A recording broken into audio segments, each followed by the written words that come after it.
No ar, Brasil ODS, um programa que mostra, divulga e debate o terceiro setor, dando voz à solidariedade e construindo a cidadania.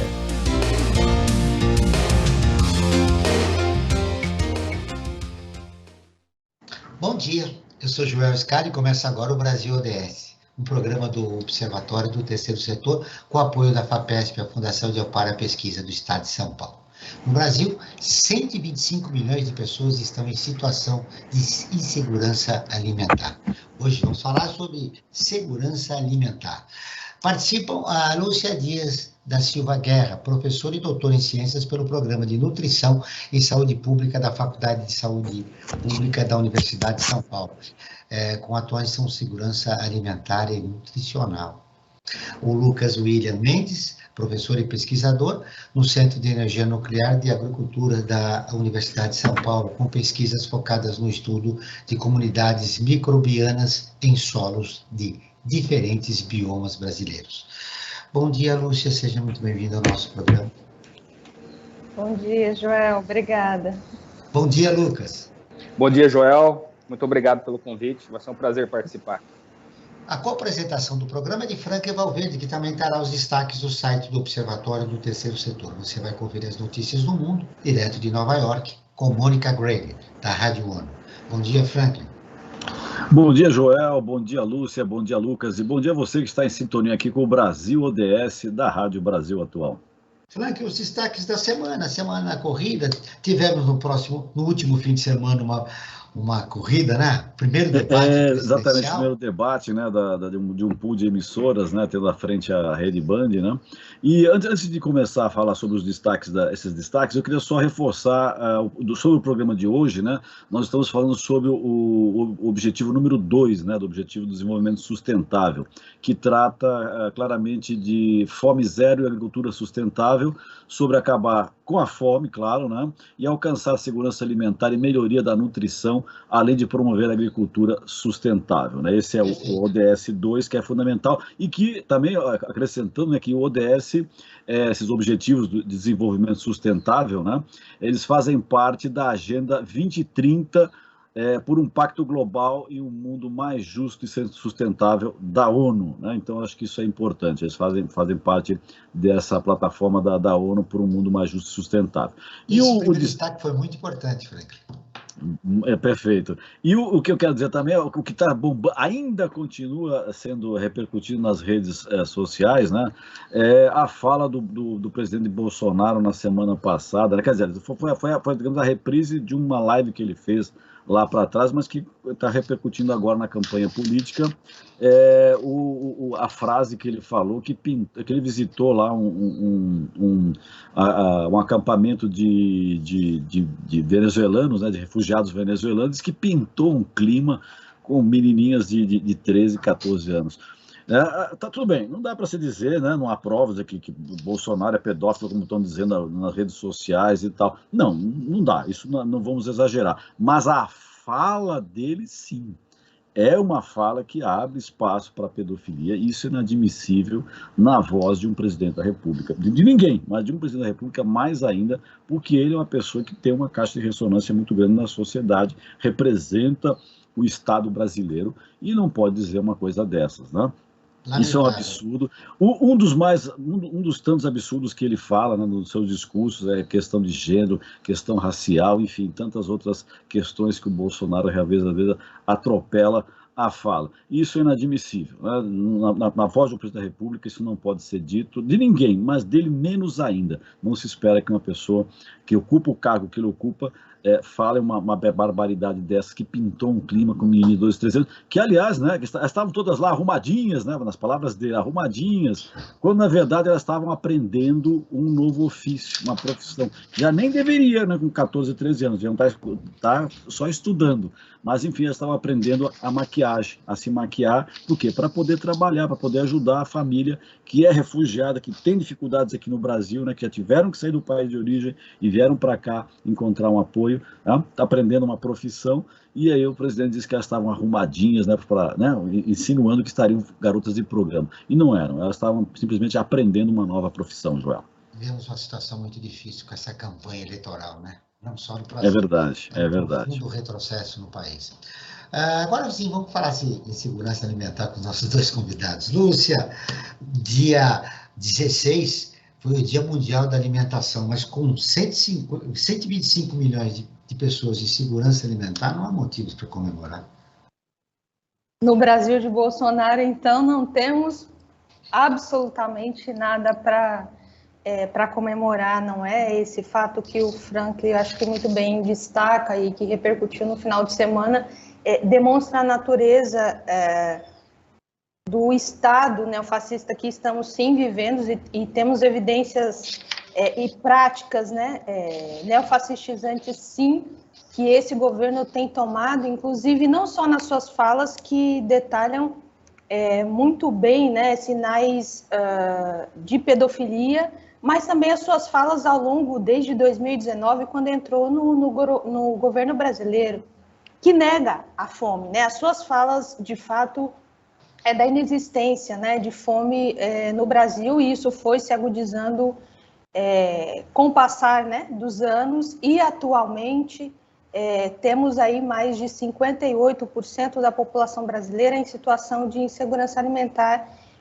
e nutricional, não é? Dados do segundo Vigisan, que é o Inquérito Nacional sobre Insegurança Alimentar, no contexto da pandemia da Covid-19 no Brasil, realizado pela rede Pensan, né, que é a Rede Brasileira de Pesquisadores em Soberania e Segurança Alimentar e Nutricional de 2022, mostram, né, que 33,1% de pessoas não têm o que comer no Brasil, não é? Somado aos direitos sociais que estão aí em desmonte desde o primeiro dia de governo do Jair Bolsonaro, que por meio da sua emenda constitucional 87, né, o seu primeiro ato constitucional foi, de fato, extinguir, não é, uma garantia fundamental para os brasileiros, que era a garantia de participação no Conselho Nacional de Segurança Alimentar e Nutricional. Então, esses 33,1 milhões, né, de pessoas que não têm o que comer no Brasil em 2022 é o resultado de uma sequência, não é, de desmonte das políticas públicas que o atual governo tem feito desde o seu primeiro dia de mandato, não é? Violando o direito humano à alimentação adequada para a população brasileira, mas não só o direito humano à alimentação adequada, né? Os direitos sociais, o direito à saúde, o direito à moradia, o direito ao trabalho, o direito à cultura e o lazer. Então, as suas características, né, de governar para uma minoria e não governar para a maioria, de fato, eu diria, aterrorizante, assim, porque não só a situação de fome nos assola, mas a situação de vida, né, da população brasileira, as condições de vida estão péssimas, né, para a sua sobrevivência. Não temos saúde. Uma realidade muito difícil, né? Eu queria te ouvir, Lucas, a partir dos dados que a Lúcia apresentou, como é que o que explica esses dados, né? O que revelam esses dados? Joel, é complicado quando a gente fala de segurança alimentar. Existem vários setores ligados à segurança alimentar, desde a produção de alimentos, o armazenamento de alimentos, a cadeia de distribuição desses alimentos, o descarte desses alimentos. E uma pergunta que pode ter surgido aí do ouvinte mas o que um professor aí que trabalha com micro-organismos do solo tem a ver com isso, né? Com segurança alimentar, né? Então, a Lúcia já falou dos desafios ali que a gente precisa alimentar o povo, e a gente está vivendo numa época em que o crescimento populacional ainda está acelerado. Estima-se que até 2050 a gente atinja quase 10 bilhões de pessoas. Então, imagina esse aumento populacional, isso começa a intensificar o uso dos recursos naturais e começa a intensificar as mudanças climáticas. Isso leva a períodos de seca, erosão do solo, aparecimento de doenças, e tudo isso está vinculado à produção de alimento, porque a base da produção de alimento é o solo. Então, a gente necessita do solo, da saúde do solo, da saúde do ambiente, para que a gente produza alimento. Então, enquanto a gente fala também lá na frente de como distribuir bem esse alimento, a gente tem que pensar também em como a gente pode produzir mais alimento para alimentar essa população crescente de forma que a gente não degrade mais ainda o meio ambiente. Então, o desafio dessa era moderna de crescimento populacional, mudanças climáticas, que vai trazer seca, erosão, é tentar aumentar essa produção de alimento de forma sustentável. Isso também parte para a parte da segurança alimentar. Produzir mais com qualidade. Pode falar. Lucas, o Brasil é um dos 10 países que mais desperdiça alimento no mundo. Exato, exato. Isso é uma outra ponta da segurança alimentar que deve ser levada em consideração. Então, da mesma forma que a gente consegue aumentar a nossa produção, a gente tem que saber usar melhor aquilo que é produzido para que a gente não tenha desperdício, tanto na parte final de cadeia do consumidor, até mesmo do descarte desses alimentos, que pode prejudicar também o meio ambiente, né? De acordo com o último inquérito nacional sobre insegurança alimentar no contexto da pandemia da Covid-19 no Brasil, somente 4 em 10 famílias brasileiras têm acesso à plena alimentação, Lúcia. Bom, a fome nunca deixou de existir, então a escassez de alimentos e todas as doenças relacionadas, não é, à alimentação e nutrição, ela nunca deixou de existir. É claro que no cenário atual nós estamos numa sindemia, né, global, vai dizer alguns documentos de organismos internacionais, porque coexiste, não é? Doenças relacionadas à escassez, no caso a desnutrição e hipovitaminoses, mas também doenças relacionadas ao excesso do consumo de alimentos, o sobrepeso, a obesidade, não é?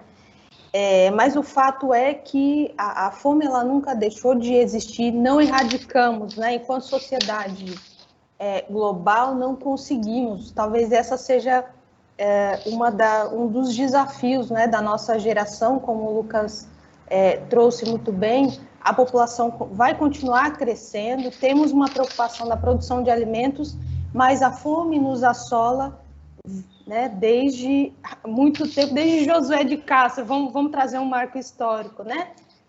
Década de 30, 40, autor com Geografia do livro da A Fome. Geografia da Fome. Exatamente, né? Então a fome nos assola, não conseguimos, enquanto sociedade, né, global contemporânea, erradicar a fome. Acho que é uma das metas, de fato, que os ODS têm, né? A Agenda 2030 nos chama a atenção para isso, mas também a própria FAO, ela estima para 2030 que 670 milhões de pessoas, ou seja, 8% da população mundial, continuarão, né, nessa situação de fome. Então, projeções para 2030, né, ainda nos sinaliza esse desafio que possa ser cumprido, né? Sobretudo pelo relatório Luz, né, divulgado há alguns meses aí, mostra que o Brasil ainda não conseguiu cumprir nenhum dos 17 objetivos da Agenda 2030. Ô Lucas, você tem uma pesquisa ligada à agricultura sustentável, né? Por que existe tanta resistência em relação à agricultura sustentável no país? Sobretudo pelo capital. Porque não tem como negar que grande parte do ganho no Brasil e do PIB do Brasil está relacionado à agricultura. E produzir cada vez mais e vender cada vez mais é algo muito importante economicamente, só que a gente tem que começar a dar um passo atrás para pensar se isso é sustentável, a forma que nós estamos produzindo esses alimentos no Brasil. Então, o que as minhas pesquisas têm mostrado? Então, por que eu olho? Eu olho para a comunidade microbiana do solo. A gente chama de microbioma, que é o quê? É todos os micro-organismos de um determinado ambiente, do solo, por exemplo, bactérias, fungos, arqueias. Agora, por que isso é importante? Porque isso tem a ver com agricultura, com produção de alimento. Só para ter uma ideia, Joel e Franklin, a gente tem mais micro-organismos, células de micro-organismos do nosso corpo do que células humanas. Então, a gente chama isso de holobionte. Então, a gente tem mais célula de bactéria que está vivendo na superfície do nosso corpo, dentro do nosso corpo, do que célula humana. Chega a ser 10 vezes mais. Se é tão abundante assim, eles desempenham uma função fundamental para a saúde humana. Só que, da mesma forma, uma planta tem mais células de bactérias nela do que células de planta. E 1 grama de solo chega a ter 1 bilhão de células microbianas. Então, o que a gente está descobrindo cada vez mais com essas pesquisas? Que a saúde do solo não pode ser mais desvinculada da química e da física do solo. Hoje são 3 fatores, a química, a física e a biologia do solo. Por quê? Porque esses micro-organismos que estão no solo, eles ajudam as plantas a obter nutrientes, ajudam o crescimento dessas plantas e ajudam a proteção contra doenças.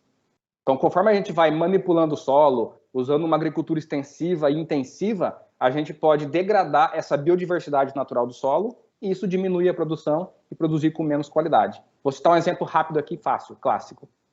Nos anos 60, a Embrapa desenvolveu uma cultivar de soja que fixa nitrogênio. Então, todas as plantas precisam de nitrogênio para crescer. Isso é inegável. Então, quando a gente tem que fazer agricultura, a gente coloca nitrogênio, fósforo e potássio. 70% da nossa atmosfera é de nitrogênio, só que as plantas não conseguem captar esse nitrogênio para crescer. Ela precisa pegar em outra forma que está no solo, que é amônio, nitrito e nitrato. E quem faz exclusivamente essa conversão do nitrogênio atmosférico em amônio, nitrito e nitrato do solo são micro-organismos. Então, se a gente faz de alguma forma, manipula o solo, degrada o solo, usa químicos e começa a acabar com essa população de bactérias benéficas que fixam nitrogênio, a gente precisa colocar nitrogênio artificial cada vez mais, comprar fertilizantes nitrogenados. O exemplo da Embrapa, desenvolveu uma cultura de soja que tem uma associação com bactérias que formam nódulos, um monte de bolinha na raiz. Isso faz com que essas bactérias vivam ali na raiz dessa soja e essas bactérias pegam o nitrogênio e fixem disponibilidade na planta. Num cálculo de 2013, feito pela Embrapa, hoje praticamente a gente usa muito pouco nitrogênio em soja, a gente consegue economizar cerca de 13 bilhões de dólares anuais na agricultura brasileira por causa dessa tecnologia. Muito bem, nós perdemos o contato com o Lucas. Está com dificuldade na nossa ligação com ele. Eu vou pedir que a produção ajude o Lucas a restabelecer o contato com a gente. E agora eu vou chamar a Rádio ONU, parceira de conteúdo do Observatório do Terceiro Setor, com a reportagem "Reduzir desperdício de alimentos é essencial para combater a fome no mundo". A Mônica Greyley, de Nova York, tem as informações. Todos os dias no mundo são desperdiçadas ou perdidas toneladas e toneladas de alimentos apropriados para o consumo. Estima-se que 17% de toda a produção global de comida são desperdiçados e, em sua maior parte, dentro de casa. Locais que servem comida, como restaurantes, por exemplo, totalizam 5% desse desperdício e 2% ocorrem na venda dos alimentos no varejo. A perda de alimentos e comida sendo jogada fora contrastam com um mundo onde, desde 2014, o número de pessoas que passam fome tem aumentado. Nesse Dia Internacional para a Conscientização sobre Perda e Desperdício de Alimentos, a ONU tem um recado. Para combater a fome, vai ser preciso evitar o desperdício. Para as Nações Unidas, essa é uma oportunidade de pedir ações dos setores público e privado, de autoridades locais e nacionais e de empresários e indivíduos. A ordem é priorizar ações que promovam inovação na redução da perda de comida com sistemas resilientes e melhor preparados. O Dia Internacional é celebrado pela Organização das Nações Unidas para a Alimentação e Agricultura, FAO, que também ressalta a importância da mitigação da mudança climática e da segurança alimentar e nutrição no combate à fome. O desperdício mina a sustentabilidade do sistema alimentar quando a comida se perde e os sistemas usados para a produção dos alimentos, como água, terra, energia, força de trabalho e capital, também são desperdiçados. A perda de alimentos gera emissões de gases que contribuem para a mudança climática e até para a alta no preço dos produtos. A média de emissões geradas pela perda de alimentos é de 7% do total dos gases que causam o efeito estufa. E quase 30% da terra agricultável que é ocupada para produzir os alimentos que acabam nunca sendo consumidos. A perda de alimentos ocorre nas fazendas, nos estoques de comida, em trânsito, nos comércios, em casa e outras partes. O Dia Internacional de Conscientização sobre Perda e Desperdício de Alimentos foi designado pela Assembleia Geral da ONU em 2019. Da ONU News em Nova York, Mônica Greyley. Continuamos com o Brasil ODS, um programa do Observatório do Terceiro Setor, com apoio da FAPESP, a Fundação de Amparo à Pesquisa do Estado de São Paulo. Hoje falando sobre segurança alimentar, com os professores Lúcia Dias da Silva Guerra e Lucas William Mendes. Frank, agora nós vamos com a nossa enquete. O que os nossos seguidores votaram a respeito do tema do programa de hoje? É verdade, João. A cada programa que nós realizamos aqui na Rádio Brasil Atual, nós fazemos uma enquete. Não tem base científica, mas serve para nós termos uma noção a respeito das discussões, de como as pessoas estão vendo os temas que nós abordamos nos nossos programas. Para o tema de hoje, segurança alimentar, nós fizemos a seguinte questão. A fome no Brasil aumentou nos últimos anos? E a resposta foi a seguinte, Joel, pela nossa enquete. 93% das pessoas que responderam disseram que sim, que a fome aumentou, e 7% que não. Ou seja, as pessoas, né, pelo que a gente quer constatar aqui, né, esmagadoramente, têm consciência de que a fome no Brasil aumentou. E eu queria fazer uma questão aqui, tanto para a Lúcia como para o Lucas, Joel, retomando um pouco essa reportagem que a gente acabou de ouvir da Rádio ONU, feita pela Mônica Grayle, né? Da questão do desperdício e tudo mais. Tem formas alternativas da gente combater a fome, tentando, nessa questão do desperdício, né? Claro, para a solução alimentar no Brasil são políticas públicas, né? Eu acho que fundamentalmente é isso. Mas, enquanto elas não chegam, o que a gente pode fazer alternativamente para evitar esse desperdício e, pelo menos, minimizar a fome que o país está passando? Vamos começar com essa questão pela Lúcia. Bom, de fato, nós não temos uma política nacional de abastecimento dos alimentos. Então, talvez, acho que essa seria uma alternativa via Estado, vamos dizer assim, né? Criar uma política nacional de abastecimento e, dentro dessa política, considerar, não é, ações, estratégias, diretrizes que fortaleçam, não é, o uso sustentável dos alimentos e o combate ao desperdício ao longo de toda a cadeia produtiva. Mas o terceiro setor, eu acho que enquanto também protagonista, né, desse cenário das relações sociais e políticas que o Brasil pode contar, é capaz também de construir estratégias que minimizem, né, essas questões do desperdício no nosso país. Eu sei que em São Paulo, por exemplo, tem várias redes de restaurantes e organizações não governamentais que já se colocaram, não é, à disposição e fazem ações nesse sentido de recolher todas as sobras limpas, né, de alimentos e fazer uma redistribuição via cesta básica para algumas populações que de fato necessitam de alimentos. Mas isso é ainda muito, muito pequeno diante das ações que nós poderíamos fazer e construir enquanto sociedade, enquanto também Estado via política pública, né? A Lúcia já falou algumas estratégias aí, eu quero só pegar 2 pontos para falar que a gente pode melhorar muito nisso. O primeiro é educação e o segundo é ciência e tecnologia.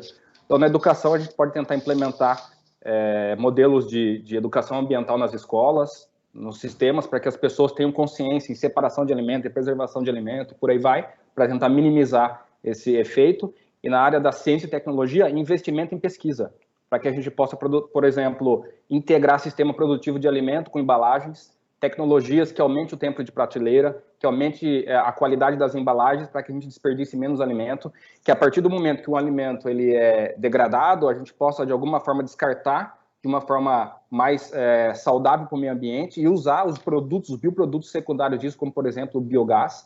Então, acho que a educação e a ciência e a tecnologia têm um papel fundamental para a gente conseguir melhorar esse uso mais sustentável do alimento sem desperdício. Falando em desperdício, Lúcia, ele provoca até mudanças climáticas, tendo um efeito, provocando, né, um efeito estufa, um grande desequilíbrio. Exato, o desperdício de alimentos, ele não atinge, vamos dizer assim, diretamente só a questão alimentar, não é? Ele também nos chama a atenção para a crise climática que nós estamos atravessando, né? Então, não é por acaso que estamos imersos num cenário de crise sanitária, crise política, crise climática, e nós, enquanto humanidade, precisamos nos voltar, não é, para todo esse cenário que nos chama a entender que complexidade é essa, que nós precisamos agir, e eu diria agir rapidamente, como o professor Lucas nos trouxe, né, alternativas bastante, eu diria, viáveis, não é, para começar a mudança nesse cenário que já está nos atingindo enquanto crise climática, né? Então, o desperdício ele vai para além da situação alimentar, né? Ele avança para a crise climática também. O Fundo Monetário Internacional, o FMI, recomenda que governos reduzam déficits e priorizem o combate à fome. Em relatório, a entidade se preocupa com o aumento da pobreza e da insegurança alimentar no Brasil. Só para lembrar, a dívida pública no país chegou em agosto a mais de 5 trilhões de reais. Bom, aí seriam necessárias políticas públicas, que já foi mencionada aqui no nosso programa pela Lúcia, o Lucas. Mas como a sociedade civil pode reagir a essa situação? Lembrando que o Brasil entrou no mapa da fome desde 2018. É interessante, quero pegar um gancho da fala da Lúcia, da pergunta que você fez sobre as mudanças climáticas, né? Porque a área de micro-organismos está completamente relacionada à mudança climática. Se a gente comparar o Brasil com outros países desenvolvidos, lá a maior parte dos gases de efeito estufa são emitidos por queimas de combustíveis fósseis e pelas indústrias. No Brasil, a maior parte da emissão desses gases é vinculado à agropecuária, porque a gente está convertendo áreas de floresta nativa para áreas de agricultura e pastagem. E quando a gente faz isso, a gente está aumentando a emissão de gases de efeito estufa. A gente fala, mas por quê? O que isso tem a ver? Quem faz essa emissão de gases de efeito estufa é exclusivamente comunidades microbianas do solo. Então, quando a gente muda uma área de floresta para uma área de agricultura e pastagem, a gente aumenta a diversidade de bactérias, por exemplo, metanogênicas, que consomem o carbono e transformam no metano e jogam isso para a atmosfera. Então, como que a gente pode tentar sanar esse problema de emissão de gases de efeito estufa? O primeiro é ciência e tecnologia, para a gente tentar melhorar a nossa produção vegetal numa mesma área, para que a gente diminua a abertura de novas áreas e acabe com o desmatamento. Então, se a gente usa tecnologias e ciência para melhorar o que já está sendo usado para a agricultura, para que produza mais, assim a gente já está começando a diminuir a emissão de gases de efeito estufa, que é feito por atividade microbiana. Como fazer isso num país que aumentou o desmatamento e está negando a ciência? Difícil, porque a resposta seria investimento em ciência, para a gente entender essa relação de micro-organismos com plantas, para a gente tentar desenvolver tecnologias de manejo, uso de novas formas de plantio, que a gente aumenta a produção de alimento, usando menos insumos artificiais, menos pesticidas, menos fungicidas, menos fertilizantes. E com ciência e tecnologia, a gente pode entender como que o micro-organismo pode ajudar a planta a se defender, como o micro-organismo pode ajudar a planta a produzir. Eu estava falando antes de ter um problema na internet sobre a tecnologia da soja com organismos fixadores. É um exemplo de sucesso no Brasil. E a pergunta, num país que nega a ciência e que o importante é abrir mais áreas, a resposta seria simplesmente não negar a ciência e investimento em ciência e tecnologia, para que a gente entenda os processos e a gente desenvolva tecnologias para melhorar isso. Aumentar os investimentos em ciência é fundamental para que a gente saia desta situação. E sabe o que pode acontecer, Joel? Só para comentar, o que pode fazer isso forçar, eu acredito, há um mês atrás a Europa começou a dizer que não vai mais comprar alimentos se eles não são produzidos de forma sustentável. Isso tem um direcionamento direto para o Brasil. Então, a partir do momento que eles falem assim, a gente não vai mais comprar alimentos se não for certificado que essas áreas de plantio são áreas legais, que não haveria de desmatamento. Isso vai forçar a gente a desenvolver técnicas para melhorar a produção aqui no Brasil. Então, assim, além de ciência e tecnologia, mexer no bolso, mexer em políticas públicas também vai fazer com que a gente foque mais os nossos esforços em uma agricultura mais sustentável, né? E às Lucas, vezes essa é uma informação importante, mas só que me parece a partir de 2025, 2026, não é imediatamente, né? Sim. Mas já começa a movimentar. É uma sinalização, né, Exato, da comunidade europeia em relação ao que acontece no nosso país. Você está acompanhando o Brasil ODS, um programa do Observatório do Terceiro Setor, com apoio da FAPESP, a Fundação de Amparo à Pesquisa do Estado de São Paulo. Hoje nós estamos falando sobre segurança alimentar com os professores Lúcia Dias da Silva Guerra e Lucas William Mendes. Você quer ficar informado sobre projetos, causas sociais e direitos humanos? Ouça a dica de Frank Valverde. A melhor forma é seguir o Observatório Terceiro Setor nas redes sociais e acompanhar as informações do Brasil e do mundo. No Insta, @Observatório 3 Setor e no facebook.com/Observatório 3 Setor. Nos dois casos, o 3 em numeral. E os nossos programas de rádio, como esse que nós estamos fazendo aqui agora, estão disponíveis no nosso canal no YouTube.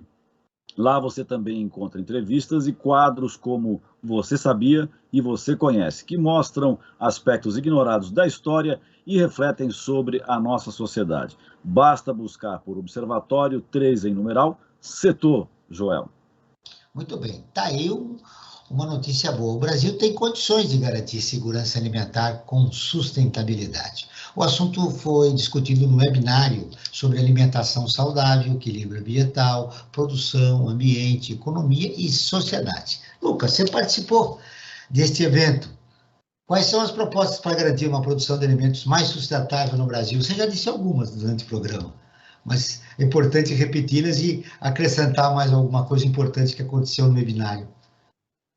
Exato, ali no webinário foram vários pesquisadores de diferentes áreas, a minha área é mais parte de micro-organismos de solo, mas no capítulo que é disponível até gratuitamente online, é só procurar na FAPESP, no site da FAPESP, em algum link talvez vocês disponibilizem, mas são várias as vertentes que estão ligadas à produção de alimentos, né? Então, desde a produção inicial ali na agricultura, que a gente melhorar a nossa forma de produção, até a distribuição desse alimento, até o armazenamento desse alimento, até estratégias de produzir alimentos em lugares que não são comuns, né? Então, como o Brasil tem muita terra, a gente pensa sempre em abrir e expandir novas áreas agrícolas. Mas a gente cita nesse capítulo também, por exemplo, uso de hortas em cima de prédios em cidades, que já tem cidades que têm esse exemplo, o uso de produção de alimento em áreas de mar e água. Então, são várias as alternativas para que a gente possa aumentar essa produção. Mas é inegável, Joel, que o Brasil tem um papel fundamental produção de alimento mundial, que é um dos maiores países do mundo, numa área tropical, e que tem uma possibilidade, uma capacidade de produzir alimento muito grande. Então, grande parte dessa produção... Cortamos de novo com o Lucas. Que pena. Ô, Lúcia, apesar de a gente ter uma área grande, como o Lucas estava dizendo, acabou de falar agora, né? O Brasil é um país adequado, né, pela sua extensão, mas os desafios aqui são grandes, né? Para a gente chegar a uma situação ideal.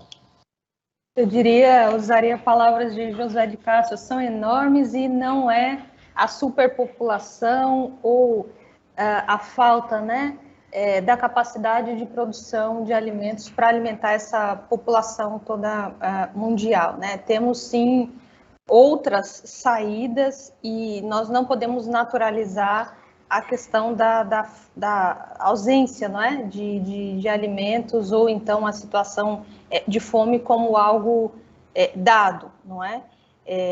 O sistema capitalista, né, ele tem transformado os alimentos em commodities.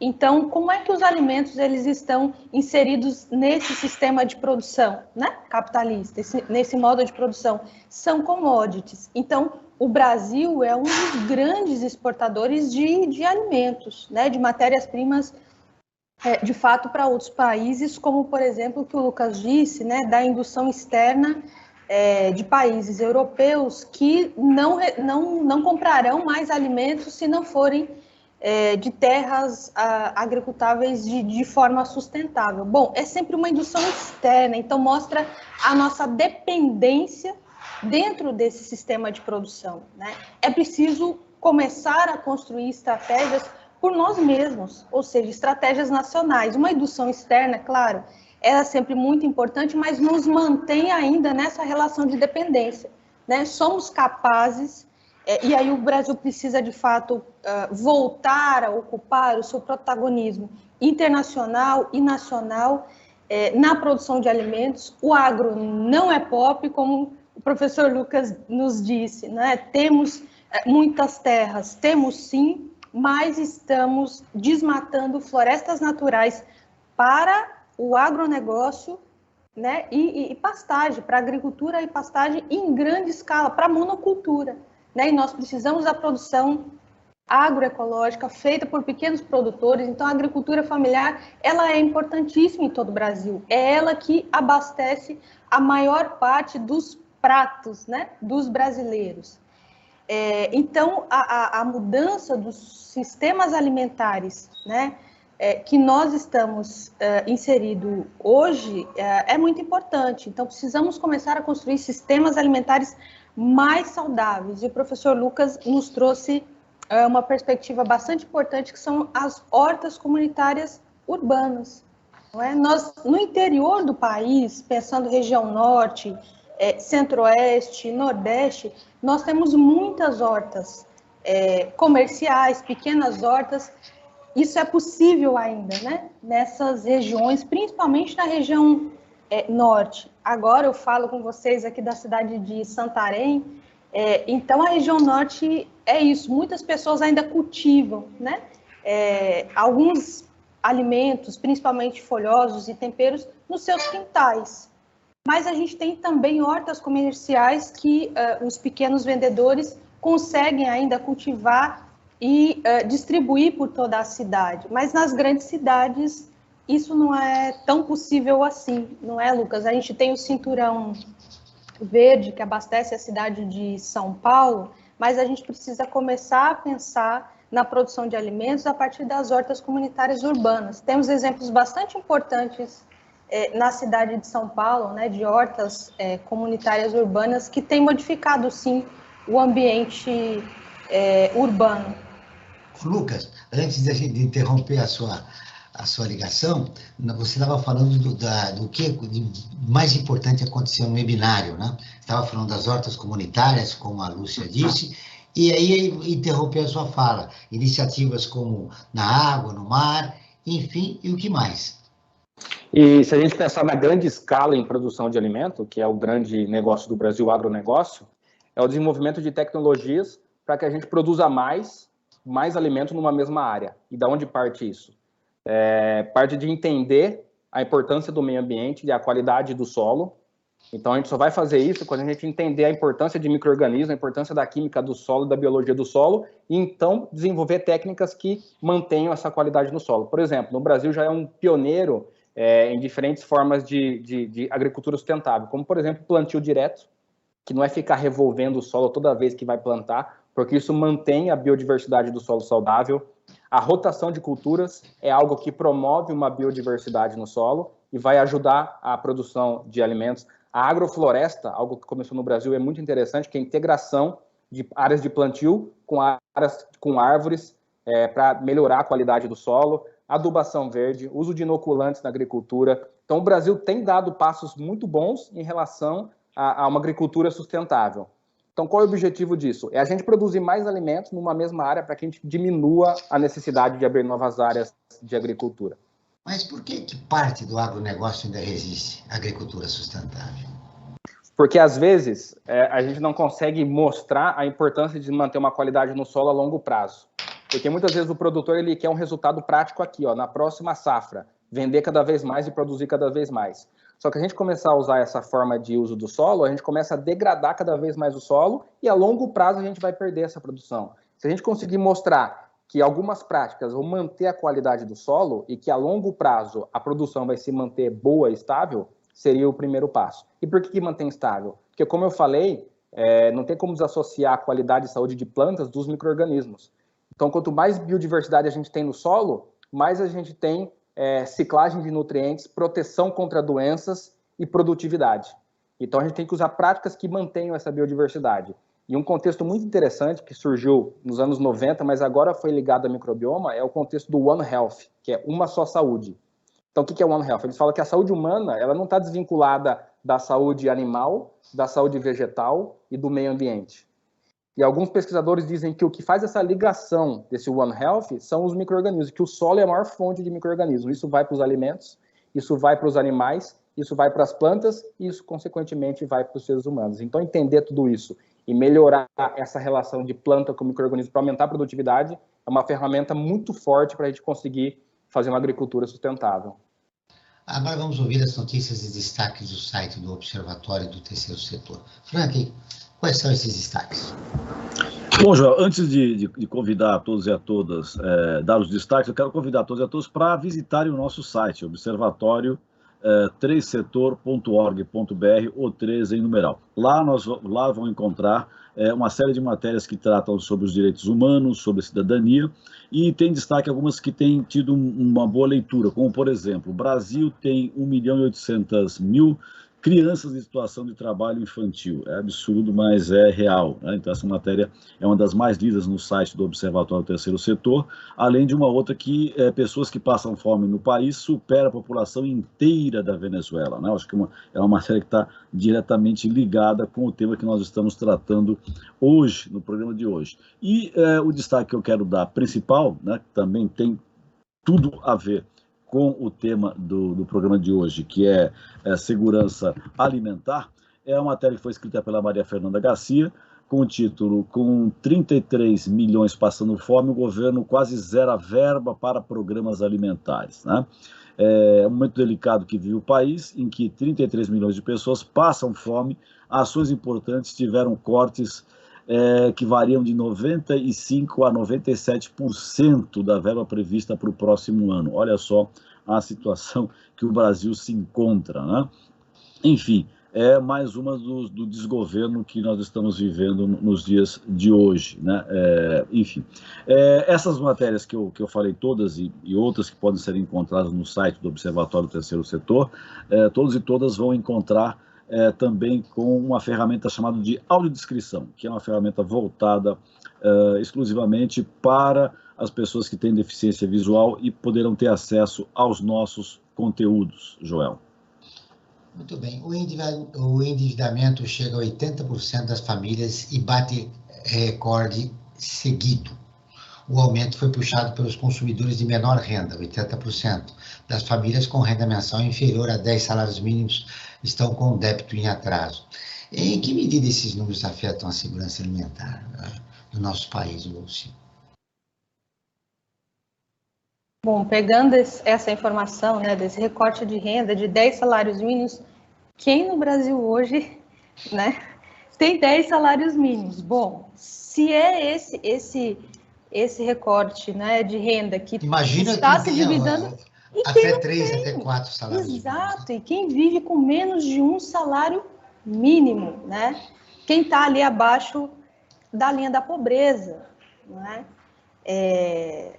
Eu diria, bom, esse modo de produção que estamos submersos, como o professor Lucas trouxe evidências importantes, visa o lucro, né? Não visa a dignidade da pessoa humana, não visa os direitos humanos enquanto proposta, né, para a garantia de vida e condições melhores para todos, né, e principalmente para a classe trabalhadora que é isso, chega aí aos seus 10 salários mínimos quando tem melhores condições, né? Bom, eu diria muito difícil, porque ao mesmo tempo que esse modo de produção, né, visa o lucro e não tem essa perspectiva de princípios e valores, né, a partir dos direitos humanos, por exemplo, há um desfinanciamento das políticas públicas dentro do nosso país, né? A sua fala também trouxe a questão do desfinanciamento do PNAE, que é o Programa Nacional de Alimentação Escolar. Há um desfinanciamento já em curso desde 2016 da agricultura familiar, do programa Cisterna, então políticas que compõem a Política Nacional de Segurança Alimentar e Nutricional, né? Então, fomos ceifados nas nossas garantias programáticas, de planos de metas, de políticas públicas, fomos ceifados nas nossas garantias participativas de representação nos conselhos, né, nacionais, como eu disse no início da nossa aqui conversa, mas também dos conselhos estaduais, municipais. Então, foi desmontada a Política Nacional de Segurança Alimentar e Nutricional, junto com a PNAN, que é a Política Nacional de Alimentação e Nutrição, e estamos, eu diria, com um projeto de destruição em massa que está em curso. Precisamos interromper. Como reagir a isso, Lucas? É complicado, né? Um dos pontos que a gente colocou no capítulo do livro é a proteção da igualdade de direitos para as pessoas, né? Então a gente sabe que a pobreza e desigualdade associada ao gênero, etnia, à idade, isso restringe o acesso igualitário dos alimentos saudáveis a muitas pessoas, né? Então uma das coisas que a gente coloca no capítulo, eu vou até pegar aqui para ler, é que cientistas da área social e econômica têm que encontrar alguns caminhos para solucionar esses arranjos por meio do quê? Algo que leve uso da terra de forma mais sustentável, créditos para essas pessoas, trabalho, considerando principalmente ainda o direito das mulheres e dos jovens. Então, não é simplesmente ter o dinheiro para comprar, mas voltando a isso, ter o acesso ao emprego, a um jovem digno, para que ele tenha acesso a essa alimentação. Então, tudo isso tem que ser trabalhado em política pública junto com cientista social e cientistas econômicos, porque tem que ter direito. E como a Lúcia falou, né, e eu já comentei, a gente é um grande potencial em produção de alimento, só que esse alimento visa o lucro e muitas vezes ele é exportado para fora do país. Então, como a gente pode usar esse nosso potencial de produção para alimentar o nosso próprio povo?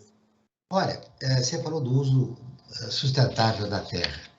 Eu queria ver como é que você vê o agronegócio usando agrotóxicos, os agrotóxicos, alguns até que são proibidos, né, na Europa. Como eu falei, manter uma biodiversidade do solo é fundamental para que a gente consiga produzir plantas mais saudáveis. Então, a partir do momento que a gente usa muito agrotóxico, a gente está afetando não somente as plantas daninhas que vão crescer ali, mas a gente afeta essa biodiversidade também. Existe uma pesquisa, Joel, que mostrou que o uso de fertilizantes nitrogenados, né, geralmente o NPK, aumenta a incidência de fungos patogênicos.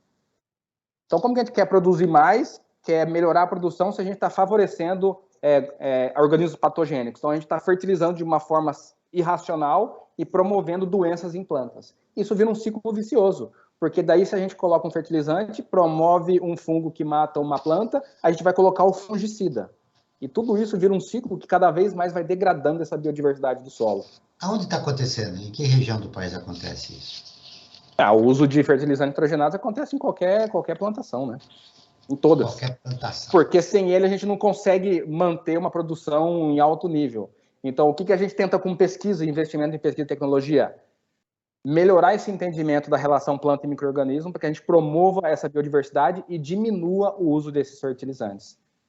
Mas, por enquanto, isso está numa escala acadêmica e científica, né? Então, até chegar em grandes produções, leva tempo. Essa que é a grande pergunta do programa, né? Está numa escala acadêmica. Quando transformar isso em prática, num caso como o nosso país? Exato, e às vezes a gente tem cortes na ciência, né? Então complica e atrasa um pouco mais o entendimento disso. Então, quanto mais se investe, mais rápido a gente vai conseguir desenvolver tecnologias que vão diminuir o uso de insumos artificiais e promover uma agricultura mais sustentável. Aparecimento de novas metodologias de manejo de cultura, criação de novos cultivares por melhoramento genético, tudo isso depende de investimento em ciência e tecnologia, e a base disso são as universidades, né? Frank Valverde, eu quero te ouvir, você tem informações. Por enquanto, nós estamos numa escala acadêmica, esperando que essa realidade do Brasil venha rápido, né? Porque vivemos um momento muito difícil no país. É verdade, João. Eu queria falar duas coisas. Tem uma questão para colocar também, mas isso eu vou fazer depois, né? Primeiro eu quero falar sobre um projeto que nós estamos desenvolvendo aqui no Observatório do Terceiro Setor, né? Que é o Observatório em Movimento. Nós ouvimos especialistas das mais variadas áreas do conhecimento para saber, na época da pandemia, começou esse projeto, é bom que se diga, né? Quando estava iniciando a pandemia, nós iniciamos com esse projeto e ouvimos os especialistas qual a melhor forma de você viver dentro da pandemia, né? E agora que a pandemia, de uma certa forma, já está, digamos, na sua fase final, né? Esperemos, né? Esse projeto entra na fase de como viver o pós-pandemia, né? Continuamos ouvindo os especialistas e para que digam qual a melhor maneira de você passar por esse período, porque com certeza, agora, depois da pandemia, o mundo é diferente daquele mundo que nós tínhamos antes da pandemia, né? Para saber mais sobre esse projeto, para ter o contato com essas informações dos especialistas, convido a todos e a todas que entrem no nosso site, observatório3setor.org.br, o 3 em numeral. E uma questão que eu queria colocar, né, foi dos fertilizantes, né? E a gente, lembrando agora, que quando teve o início da guerra da Ucrânia, né, uma das grandes discussões era a questão dos fertilizantes, né, que no Brasil ia ser prejudicado com a importação desses fertilizantes. E o Brasil, ao que constou, não foi divulgado na época, tem dificuldade de produzir esses fertilizantes. Então, de que forma que a gente pode encontrar alternativas para não ter essa dependência dos fertilizantes importados, principalmente da Rússia e de outros países? Acho que o Lucas poderia responder essa questão, que é a área de atuação dele. Sim, né? sim, uma ótima pergunta, Franklin. E é isso que a gente tenta fazer e entender estudando microbioma de solo, microbioma de planta. Porque a gente sabe que, por exemplo, só para citar um exemplo, de 29 nutrientes que uma planta precisa para crescer, 18 ela depende do solo. E desses 18 são atividades microbianas que vão disponibilizar esses nutrientes para a planta. Então, se a gente começa a entender esse processo, talvez a gente possa criar, promover uma biodiversidade no solo, promover plantas que atraiam micro-organismos que façam esses benefícios, que vai como, por exemplo, citar o exemplo da Embrapa, que fez a soja que nodula com fixador de nitrogênio. Então, para a soja, a gente usa muito pouco nitrogênio. Porque a gente não pode fazer isso para fósforo, para potássio. Então, a gente precisa entender quem são esses micro-organismos, como eles gostam de viver e como eles são atraídos para essas plantas. E assim a gente pode tentar desenvolver técnicas de manejo, produtos que promovam o crescimento dessas bactérias, plantas que atraiam uma abundância dessas bactérias, que façam essa solubilização desses nutrientes. Assim sendo, a gente vai diminuir a necessidade do uso de fertilizantes. Resultados práticos aqui da universidade. A gente viu que, por exemplo, se a gente colocar a inoculação de 2 bactérias diferentes, como o Bradyrhizobium e o Azospirillum, a gente consegue diminuir pela metade o tanto de nitrogênio que a gente precisa pôr. Ou seja, a produtividade se mantém a mesma, caindo pela metade a quantidade de nutriente, de fertilizante que a gente precisa usar, utilizando apenas 2 bactérias como inoculante ali. Então, entender essa biodiversidade, um outro exemplo é tentar bioestimulantes, que são produtos orgânicos que vai aumentar essa biodiversidade microbiana do solo. Então, quanto mais diverso o solo, mais fácil vai ser para a planta, para ela crescer com saúde e produzir. E menos a gente vai necessitar de fertilizantes artificiais e nitrogenados, e muito menos de outros países que a gente precisa comprar. Mas, como falei, né, é uma escala acadêmica, e a gente precisa de mais investimento para passar isso para campo, para passar isso para grande escala. Mas a gente tem um potencial muito grande de conseguir melhorar essa agricultura pensando em tecnologias de microbioma, em saúde do solo. Nós estamos no último bloco do Brasil ODS, um programa do Observatório do Terceiro Setor, falando sobre segurança alimentar com os professores Lúcia Dias da Silva Guerra e Lucas William Mendes. Esse programa tem o apoio da FAPESP, a Fundação de Amparo à Pesquisa do Estado de São Paulo. Lúcia, você quer acrescentar alguma coisa a essa resposta do Lucas? Quero sim. Bom, até março deste ano, então, no início de 2022, o atual presidente da República, né, o atual governo tem aí como marca, né, de liberação mais de 1.629 agrotóxicos, não é, para a agricultura. Então, isso demonstra qual é o projeto, não é, de projeto agrícola, o projeto de produção que está em foco, não é?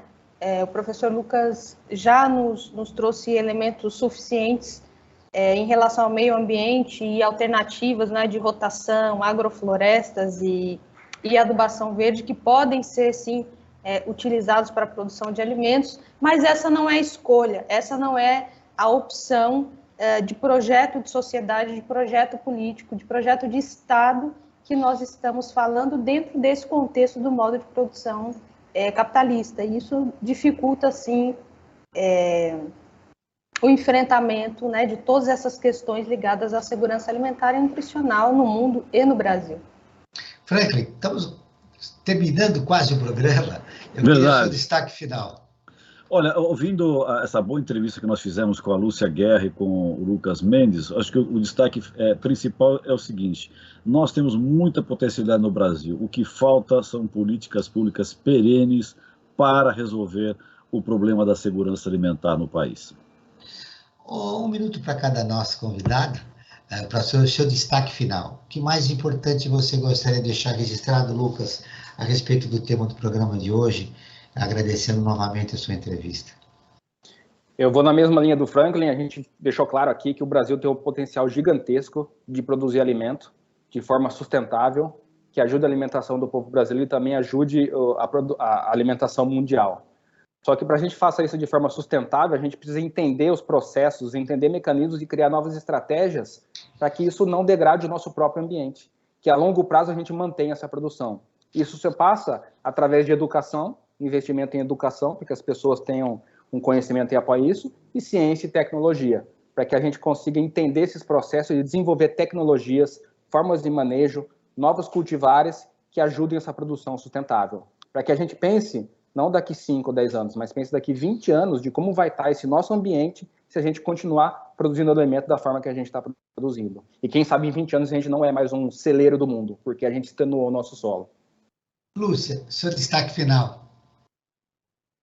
Temos um papel fundamental no contexto mundial e também agora nesse cenário político de decisões, não é? No Brasil. Então, eu diria, precisamos de um governo que, de fato, encampe, né, projetos políticos, societários, humanitários, que priorizem a ciência e a tecnologia, que valorize, não é, as universidades, que financie, não é, pesquisas de ponta, que de fato nos consiga nos tirar, né, desse lugar de dependência e obscurantismo que estamos vivendo. É isso. O Brasil ODS, um programa do Observatório do Terceiro Setor, com apoio da FAPESP, a Fundação de Amparo à Pesquisa do Estado de São Paulo, está terminando. Eu agradeço a presença de Lucas William Mendes, pesquisador e professor em ecogenomia e sustentabilidade ambiental no Centro de Energia Nuclear na Agricultura da Universidade de São Paulo, o SENA USP. A Lúcia Dias da Silva Guerra, professora e doutora em ciências com atuação principal em segurança alimentar e nutricional, direito humano, a alimentação, atenção primária à saúde, educação alimentar e nutricional. Esse programa foi produzido pela equipe do Observatório do Terceiro Setor.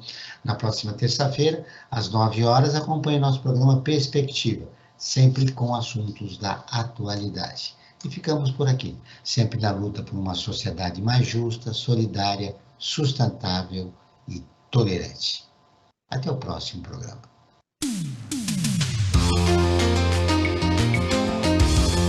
Você acabou de ouvir Brasil ODS, um programa do Observatório do Terceiro Setor.